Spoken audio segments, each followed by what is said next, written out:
sort of unilateral pause on the part of the United States is that it does embolden the Russians. It lessens their incentive to come to the negotiating table. The quickest way to have peace in any conflict is for one side to surrender. But peace isn't the goal. It's peace with dignity. It's peace with respect. It's peace to make sure that it's sustainable over time. That's where it appears that the White House hasn't quite figured out how to do this, unless, of course, they're just willing to allow Russia to have its sphere of influence in its region and not defend the Ukrainian people and democracy in Ukraine. Hi, I'm Jo Crawford and welcome to Times Radio's Trump Report. Today I'm joined by Ambassador Mitchell Reiss, former Director of Policy Planning at the US State Department and a former Special Envoy to Northern Ireland and now Distinguished Fellow at RUSI. Thank you for joining me on the Trump Report today. Nice to be with you. So Trump has paused US aid to Ukraine in this escalation from that explosive meeting between Trump and Zelensky last week. What was your initial reaction to this news? Well, again, it's a little shocking. The Oval Office meeting was a little shocking. To see a friend that has been heroically waging a war of national survival treated this way publicly was embarrassing and I think unwarranted. So we are still seeing a Ukraine policy that seems to be evolving by the day. It seems very much like jazz, in which they're improvising as they go. And I think we'll probably hear more about the president's intentions towards Ukraine in his State of the Union address later this evening. And this is a pause in US aid to Ukraine. I mean, how long do you expect this pause to be? On the one hand, it's suggested that Trump has done this in order to get some sort of public apology from Zelensky before moving ahead with a minerals deal or some sort of discussion about continuing aid to Ukraine. Do you think that this is some sort of pressure strategy from Trump? Well, I think that's exactly right. I think that it's intended to bring Zelensky back to the position that Trump is pushing, which is to get a cessation of hostilities at virtually all costs. And of course, President Zelensky wants to know what happens the day after. How do we prevent Russia from continuing to threaten Ukraine? How do we prevent Russia from resting and rearming and launching another war of aggression in a few years' time? So it's good that it's a pause and not a complete termination. The Ukrainians have enough armaments for another 3 or 4 months. The Europeans can step up to help fill many of the gaps. That's absolutely necessary. But again, this is a fast-changing situation, and so I expect that we'll be hearing more in the days to come, perhaps even as soon as this evening. And that rift between Trump and Zelensky is over security guarantees from the US to Ukraine, and if Trump would provide that in terms of this minerals deal. From Trump's perspective, he's saying that if he doesn't align himself with both sides, with Russia and Ukraine, there won't be a deal there. So in turn, if the US provides these sort of security guarantees, Russia could potentially see the US as an adversary rather than this impartial mediator. Do you think that there's some substance behind that argument? Well, the U.S. isn't an impartial actor in this. We have stood with our NATO and European allies against this type of unwarranted aggression. We didn't react the way we should in 2014.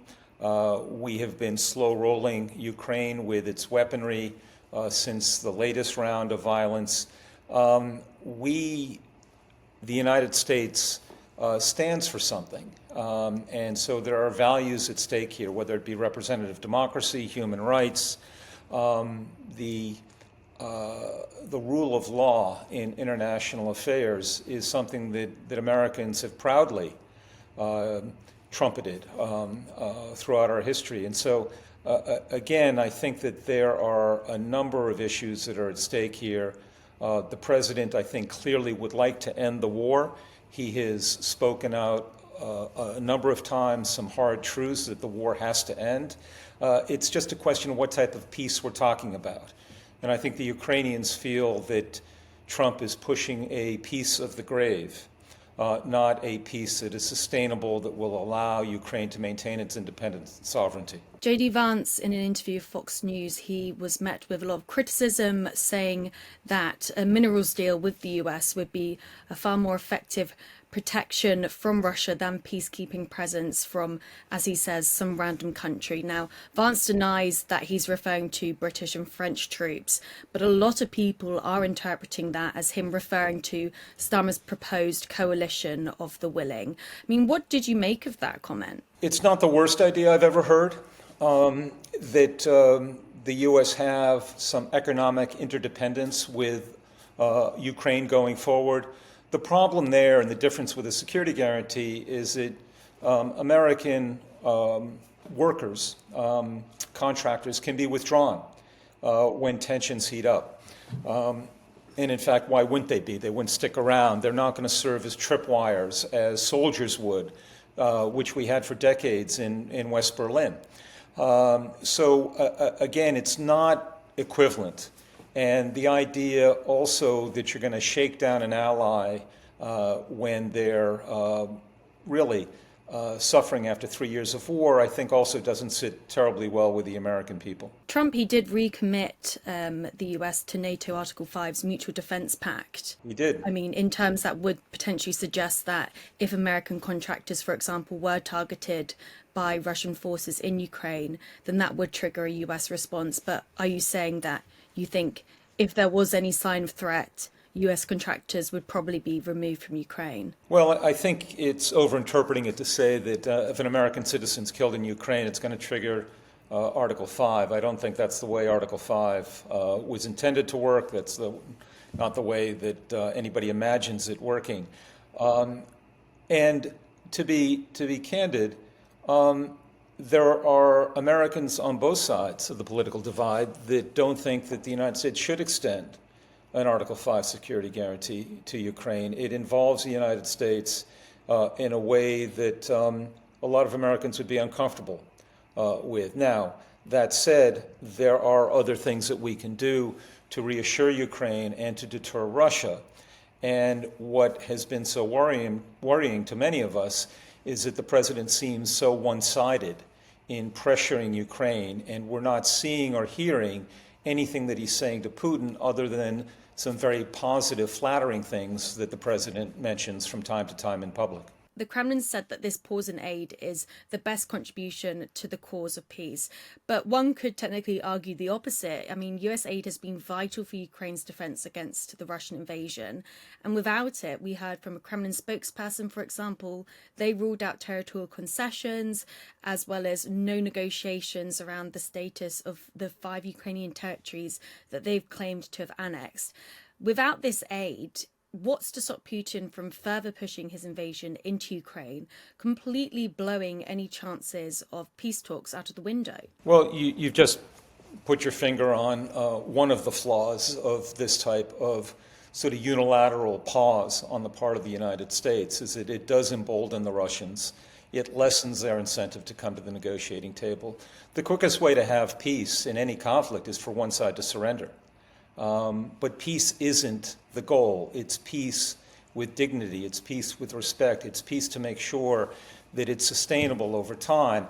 That's where it appears that the White House hasn't quite figured out how to do this, unless, of course, they're just willing to allow Russia to have its sphere of influence in its region and not defend the Ukrainian people and democracy in Ukraine.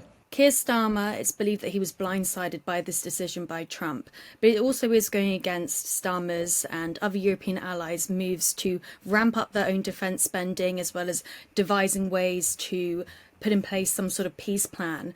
How do you think that Starmer, Macron, other European leaders, is there anything that they could or should be doing in order to try and win Trump's favour back around? Well, let me rephrase the question.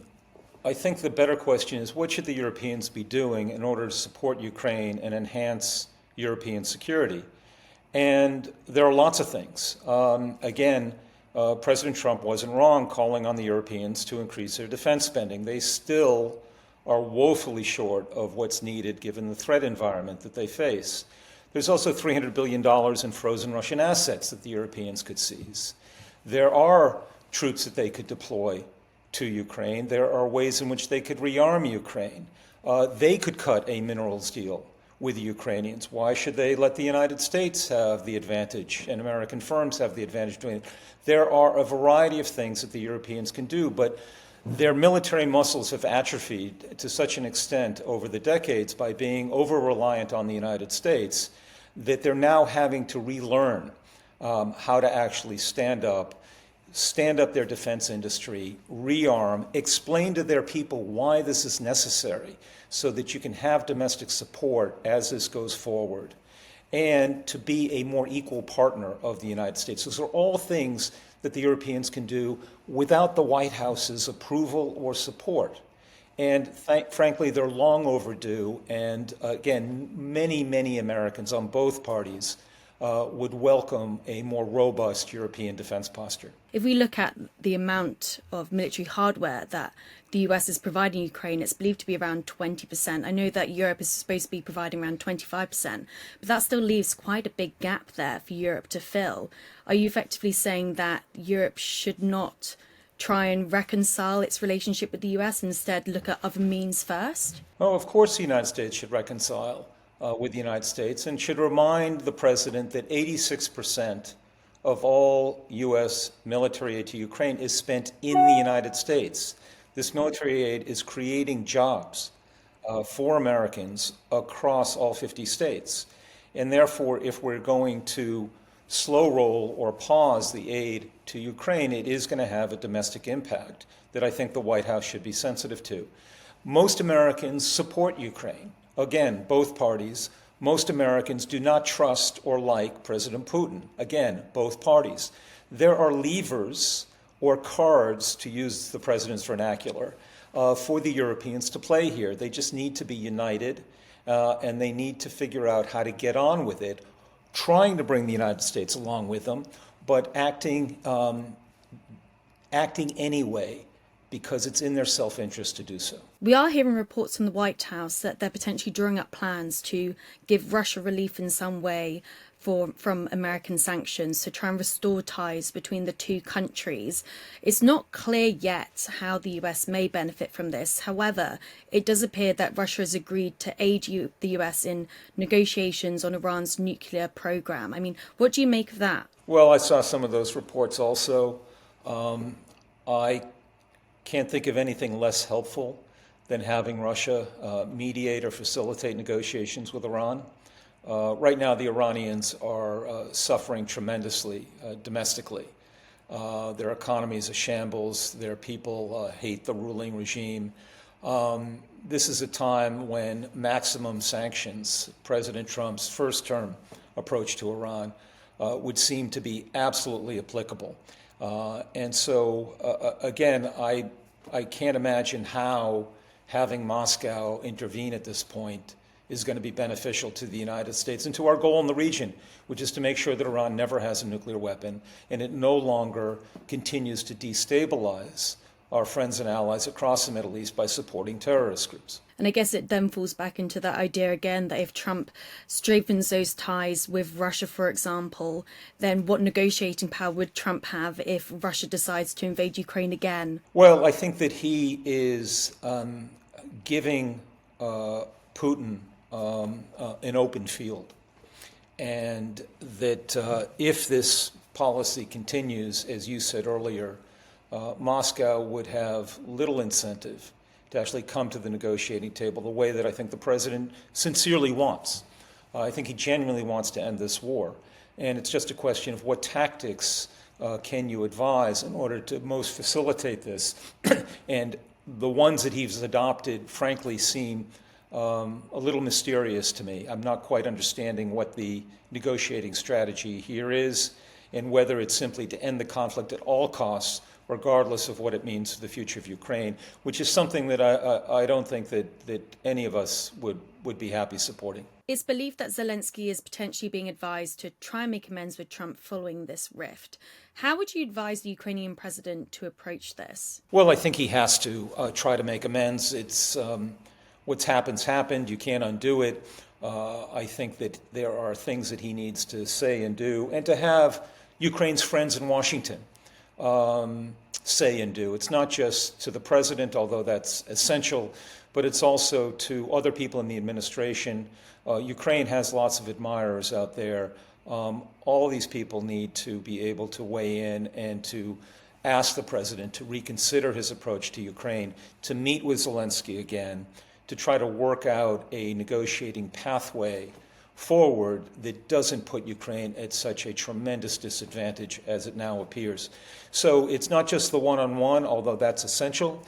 There are other levers that the Ukrainians can, and I'm confident that Ukraine is calling on its friends to help right now. How important do you think it would be for Zelensky to patch up that relationship with J.D. Vance as well? We saw him very much leading that attack against Zelensky in the White House. And afterwards, Vance said that Zelensky has this certain sense of entitlement. Do you think that it's important for Zelensky to make amends there?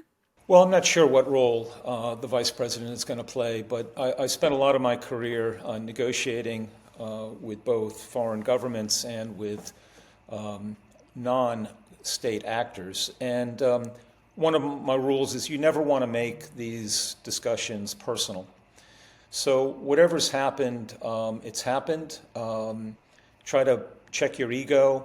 Whatever Zelensky needs to do as the leader of his country, he needs to perhaps swallow some of his pride and do whatever it takes to meet again with the president and vice president and try to figure out a way in which he can advance his country's interests. Again, don't make it personal. That just makes it infinitely more difficult. There's much more at stake than any single individual. Trump is expected to make a speech to Congress later today. What do you expect him to say? Well, frankly, I think he's going to spend a lot of time boasting of everything that he's done in his first 30 days. It's been a remarkable set of activities, executive orders issued across the spectrum, both domestic and foreign policy. I think he's going to want to say that the country's on the right track. And that people need to continue to support him and that better days lie ahead. So that's what I imagine he'll say, but with President Trump, you're never quite sure. So it'll be must-watch TV for certain. A week is a long time in politics, but I feel like now a day is a long time in politics, especially US politics. Well, it's certainly getting a lot of people to pay attention, which is a good thing. And you know, we want the president to succeed. He's the only one we have. We want our country to be strong and safe and prosperous, and we want to help our friends and allies around the world because that helps us. And so I'm hoping that the president will speak to some of these larger values this evening, but we'll have to wait and see. Ambassador Mitchell Reiss, thank you so much for joining me on the Trump Report today. My pleasure. Thank you for having me.